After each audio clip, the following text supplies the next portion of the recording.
Let's talk about why I like the Fowler Vanta 9.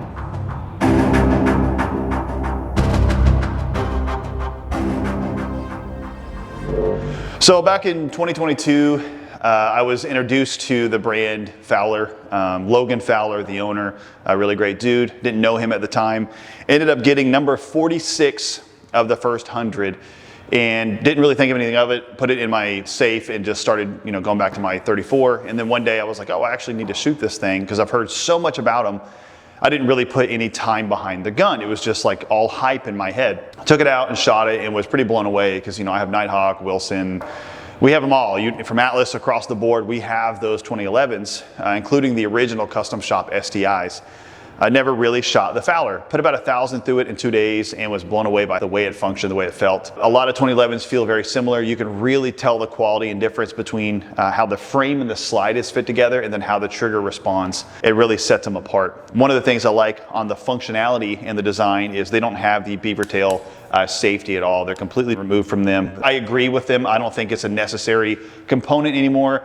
A thumb safety is more than enough for a modern gun. But since 2022, I've got a few more of them and established a really good relationship, not only with the company, but with Logan himself. He's a phenomenal human being. If you know him or have the fortune of running one of his guns with his name on it, you get exactly that. He believes his legacy is going to be in these guns, and we believe so as well. I've always carried the full-size guns. Like, I have a X300 on my work gun and my carry gun, so I might as well get the maximum barrel out of it that I can. I don't like subcompact guns at all for carry. I just don't prefer them. But one thing that made this really great is with the right holster and belt, this was nothing to carry. And I fell in love with these guns. And I've always liked the 1911. I was raised on those.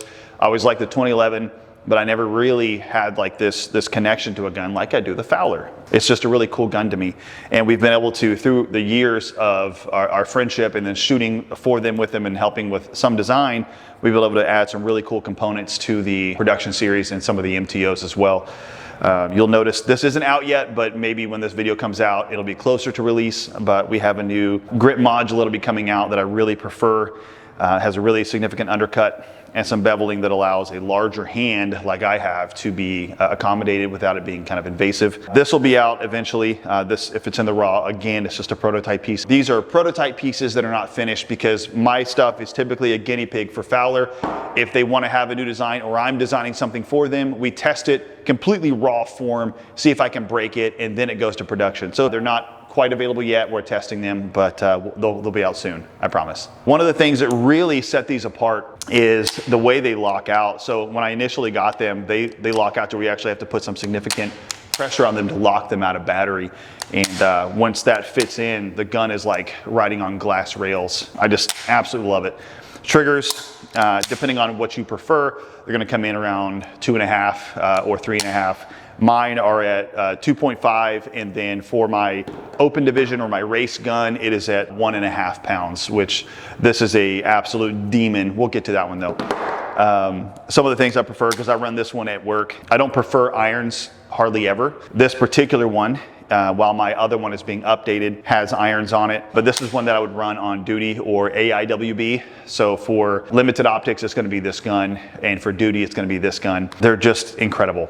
Getting into like the fit, my original Vanta 9, which is a peanut butter Vanta, shot the barrel out after about a year, a little bit over a year and a half, 140 something thousand rounds from classes, training, other stuff, work. Yeah, just shot the barrel out and sent that back in, and it was still functioning fine. Just my groups were opening up a little bit with some obviously maintenance being done on it. It wasn't just like ignored. I cleaned it regularly and got a lot out of it. But one thing you'll notice is even after clapping that barrel out, I still had my fit. It just felt still just like a piece of glass, much like this one, which has less rounds through it. But it's just absolute glass. You're not gonna see those binding spots. You're not gonna notice any friction. Like when you start to pull the slide back, you're not gonna notice it like bind anywhere. The way they fit the gun is awesome. Every single piece in here is hand fit, and I love that. And Logan puts a lot of passion and expertise behind this. Some of the other features that I just really prefer and love out of a Fowler is the way their optic mount plates are super low profile, they're non-invasive, and the way they lock into the actual slide. Even if there was a screw to come loose on the base, there's always this one top-notch vise threaded screw that's always retaining it. Even if there was a critical failure, it's not going to shear off or go flying. Everything on this gun he's considered and makes a very quality product worth every penny, in my opinion. Do you have to have a 2011 to shoot great? No. Do you have to buy a Fowler? No. But I'm just talking about why I love the company and prefer this series over any other 2011. Now, just like guys online will sometimes talk about, they'll buy a 2011 and think, now I'm going to be a great shooter. Now I'm going to be the best shooter. Now I can shoot all these matches. You cannot buy skill in any way possible. So it's not going to happen. You can buy a $5,000 or $6,000 2011 and still shoot like crap. It has nothing to do with your actual abilities. What you can do is buy performance. The way I attribute a 2011 or something like that is you give a Formula One driver a Chevy Camaro right off the lot. He's going to drive that car to its limit because he's put in the time and the years and the experience to know how a car performs and push it to its limit. So a stock Camaro, yeah, that car is going to be driven to its max on a track instantly.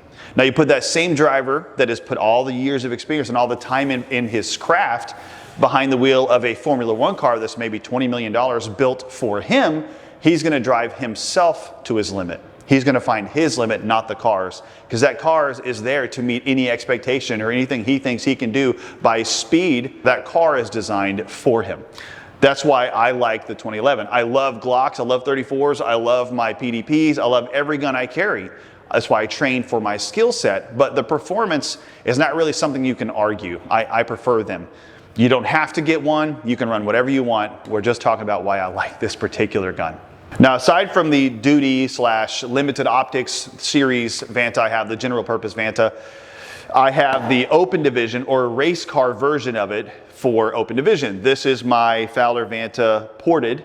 It's a 5-inch, it's the same frame and general build as my original, except it's been tuned for a very specific purpose, and it has their V10 porting system in it, which is insane. That dot just vibrates no matter what my splits are, from going baby slow from 2/10 splits all the way down to 0.05, which is what I've gotten with this one. Repeatedly, that dot is completely flat.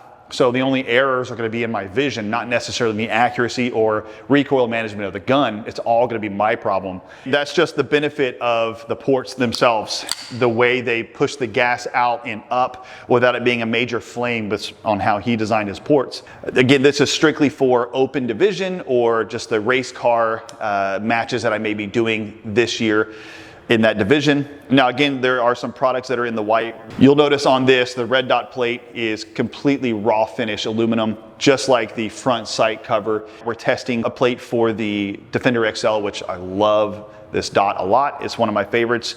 It's going to be tough to dethrone the SRO for the kind of race dot that's out there, but this one is, in my opinion, right now crushing it. And that's kind of scary to say because the SRO for open emitter, large window dots has been the king of the hill since its existence. This one is slowly dethroning it for me, and I'm really liking it a lot. So we're just testing this particular plate. Aside of that shenanigans, you'll notice we still have that prototype grip module that's on there right now. We'll go into some detail maybe later when this is kind of getting close to being released, but this is something I helped design with Fowler. I'm really happy with it. But I have a 1.5 pound trigger, and the reset is pretty much nothing. Anybody that's shot this or has held it doesn't understand how it feels that way. But that's a Logan thing, not a me thing. Aside of that, the slide again is absolute glass. I hate the fact that it feels this good. It makes me not want to carry any other gun. It makes me want to carry a ported gun for my daily, but I think that's a little overkill. I don't run irons, like I said, on almost any of my guns. I don't prefer it. It's just in the way for me. It's not necessary. In my opinion, you can have your own opinions. That's totally fine. I have been yet to be killed in the streets, but this is what it would look like having the spaces filled. Again, this one is just another Fowler that I use that has irons on it while my other ones are being updated. But yeah, so the major difference in my open division gun or race gun and this one is its porting system and the way the trigger is set up for a very specific purpose, just to strictly go fast, really fast, and the way the recoil spring is tuned inside the gun.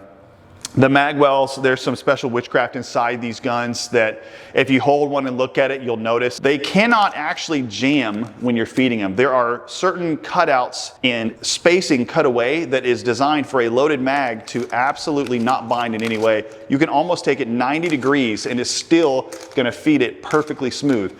You have to experience it to really understand what I'm talking about, but the way the mag well's even cut out and ramped, it's all one kind of like flowing design from the external mag well into the new mag well. You really can't miss. You have to go out of your way. Well, the missing part, that's why I put dots on my mag well so that I can put my eyes there, because I will absolutely miss it. I'm a human. It happens. But that's just another feature that I absolutely love about these guns. It's really hard to not just look at the Vantas and just think they're gorgeous. I mean, the aesthetics alone, the way he has them designed, beauty isn't a thing.